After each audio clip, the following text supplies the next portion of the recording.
Listening to the Critical Hour on Radio Sputnik. I'm your host, Garland Nixon. Presidents Biden and Putin gave speeches this week marking the one-year anniversary of the Ukraine conflict, and the strategic alliance between China and Russia is expanding. Also, the global South is rejecting U.S. dictates on foreign policy. Joining us to discuss this and more, we have Dr. Gerald Horne. He's a professor of history at the University of Houston in Texas. He's an author, historian, and researcher. Dr. Horne, welcome back to the Critical Hour. Thank you for inviting me. So we start off with a Consortium News article, Why Putin Went to War 1 year later. On February 24th, 2022, Vladimir Putin explained his country's intentions in Ukraine in a televised speech. How has what he said then measured up today? 1 year anniversary, your thoughts. That's Joe Loria, but your thoughts, Dr. Horne. Well, I think that the triggers obviously were the prospects of Ukraine joining the North Atlantic Treaty Organization, an avowedly anti-Moscow alliance that survived the collapse of the Soviet Union, which was supposed to be its reason for being.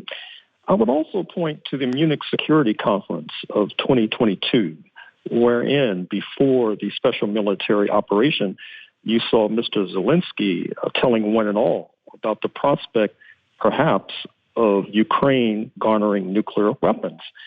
I don't think that went down very well in Moscow. But in any case, since February 2022, the scenario has expanded. What I mean is, right now, as we know, this has led to a deterioration in relations between Beijing and Washington, which was inevitable in any case, because Washington is definitely frightened about the prospect of Beijing outstripping it economically, politically, and otherwise. But in light of the fact that Beijing has refused to observe these unilateral sanctions, not coming through the United Nations, but through the fictional rules-based order, this has given Secretary of State Anthony Blinken and his paymaster, Mr. Biden, the opportunity to suggest that if China goes beyond a certain point in terms of supporting Russia, then that would lead to crossing of a dangerous red line. And quite frankly, it could precipitate World War III. Speaking of which, I should also mention another outgrowth of this conflict, which is that Moscow is withdrawing or preparing to withdraw from the New START Treaty, understandably, insofar as there was apprehension about letting inspectors onto their soil to inspect important military bases, but that intelligence could possibly be transmitted to Kiev and then leading to military strikes from Kiev. The point that we've been talking about for the last year still remains relevant, which is that with this supply of a major arsenal to Ukraine, Washington could be considered a co-combatant. It seemingly is going step by step to that status, and that too could precipitate World War III. So in some ways, we're at the cusp of a Copernican change in the global correlation of forces. I don't find it accidental that many in the so-called global South are refusing to stand alongside their former colonial masters and slave traders, so speaking of the United States, Great Britain, France, the Iberian powers, etc., because I think as well that they sense this shift in the global correlation of forces, which might be the most important political development in the past half millennium. I should also say a word or two about the role of Russia, that in all of the verbiage has been neglected. And that is to say that there were those who thought that with the destabilization of the Soviet Union, that relations between the North Atlantic powers and Russia would be hunky-dory, so to speak. Obviously, that has not happened, and I think that should have caused a deeper dive into the history of relations between Russia and the North Atlantic powers. You know more than most that going back 300 years to the era of Peter the Great, there was conflict between Russia and Sweden. 100 years later, there was conflict between Russia and France, meaning Napoleon.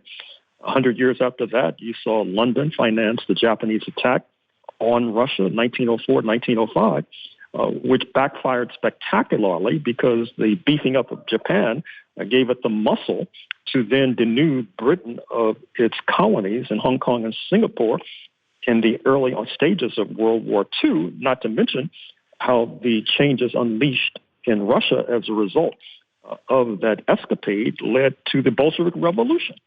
So in some ways, what you see is this very unhealthy obsession of the North Atlantic powers with Russia.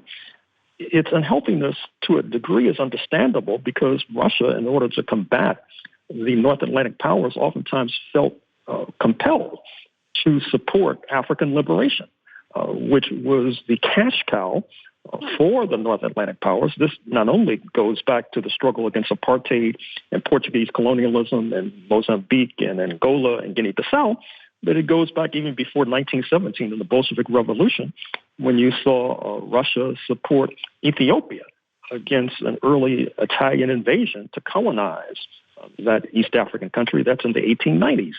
And so as we sit here today in February 2023, it's apparent, number one, that this crisis continues, and number two, understanding of why and how that's the case is hardly seemingly a priority in the State Department, the think tanks, and the White House. Another consequence of this that I think is important to discuss is the relationship, the strengthening of the strategic alliance, and that would be a dramatic understatement between Moscow and China. President Xi Jinping is set to visit Moscow within the next couple of months, and as they say, their alliance, what they have is the strongest can possibly be. They refer to themselves as best of friends, and they seem to be, let's say, coordinating at minimum diplomatic activities. One other quick thing I'll add, the U.S. is saying, well, China better not send lethal aid to Moscow, which I don't think is what Moscow needs. I think what China is providing, what Moscow needs is economic support to help prop up their economy. They're up to $200 billion a year now. And it's not just the $200 billion a year in trade. It's the things that they trade. They're buying their energy. They're kind of keeping them afloat. Russia doesn't need missiles. It needs to keep its economy afloat. And big brother, economic brother China seems determined to make sure that happens. Your thoughts on their relationship as a result of this conflict, Dr. Horne? Well, raising China allows me to take another point of view with regard to this unhealthy obsession with Russia that's embedded in the political psyche of the North Atlantic countries. Recall that it was about a half century ago that on an anti-Soviet basis, Kissinger and Nixon, Secretary of State and President, traveled to Beijing to effectuate an anti-Russia, anti-Soviet entente. It worked, and massive foreign direct investment poured into China as a direct result, creating this juggernaut that's now in the passing lane. And so what you see is this spectacle of the United States and its sidekicks in Western Europe creating one crisis after another. They created this unhealthy obsession with Russia that led to an unhealthy obsession with the Soviet Union that then led to the bulking up of China on their behalf. And now they want to bring down both China and Russia, which is more than a notion. They're playing with fire. That is to say, they're seeking to bring down two nuclear-armed states when the United States found it difficult to grapple with the ragtag band of Taliban, for example, in Afghanistan. And yet they're now talking apparently seriously about confronting Russia and China simultaneously. Now, the question is whether or not the European allies will go along. It seems doubtful at this point, although they may not have a choice. They may not have a choice in the sense that because the United States has this Ramstein base, one of its most important military bases in Germany, Germany effectively is not necessarily in control of its own territory and could be dragged into this spectacular conflict with Russia and China. But keep in mind as well that just a few months ago, Chancellor Scholz and a plane load of German businessmen visited China. They want to continue to do business. The French want to do the same thing. And I paid careful and close attention to the remarks of French President Macron at the Munich Security Conference just a few days ago, where he made it clear that on the one hand, he was a team player willing to go down with the ship in terms of this failed adventure in Ukraine, but making it clear that how his country and their so-called allies got to this point should not be repeated. To me, that was a signal that France might not be all in with regard to upping tensions with China, although, as I said, is willing to go down with the ship with regard to Ukraine. When President Biden spoke in Poland, he said when Russia invaded it, it wasn't just Ukraine being tested. The whole world faced a test for the ages. Europe was tested. America was tested. NATO was tested. I think the world is bigger than Europe, America, and NATO. But he goes on to talk about that we're united and we know the answer. We're strong. We're together. It sounds to me like he's trying to create a dynamic that doesn't really exist. We see protests going on throughout Europe. We see pipelines being mysteriously altered, all kinds of things going on. What do you think about President Biden's Poland speech? Well, it was not his finest hour. I mean, let's face it, Mr. Biden, without being overly ageist, has fundamentally lost his fastball. That is to say that he is exhibiting signs of not only political decline, but intelligence decline. And you saw that on full display in Warsaw. And what's striking about that Warsaw speech is that the United States expended significant blood and treasure to destabilize the entire socialist camp, including the Soviet Union and its allies, which at one time included Poland. I'm afraid to say that many of our friends on the left supported that escapade because they got sucked in by the propaganda that Poland and these other countries yearn to be free. And now you have neo-fascist rule in Poland. You have neo-fascist rule not only in Poland, but right-wing rule in the Baltics, Estonia, Lithuania, Latvia, a right-wing rule in Bulgaria. See the article in the New York Times just this morning about Bulgaria helping to supply Ukraine in the military sense. And so what we see as a result of the end of the Cold War, so-called, was not the liberation of these alleged purported satellites of Moscow.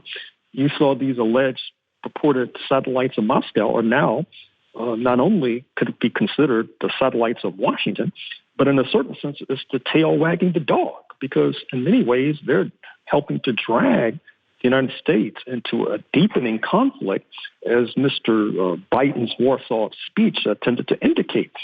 It's a very toxic and dangerous combination, and I think it would be worthwhile for many who supported the regime changes that took place in Eastern Europe to now go back and re-examine what they were thinking and what they were proposing, because I don't think that what we have now is what they intended. At least I hope not.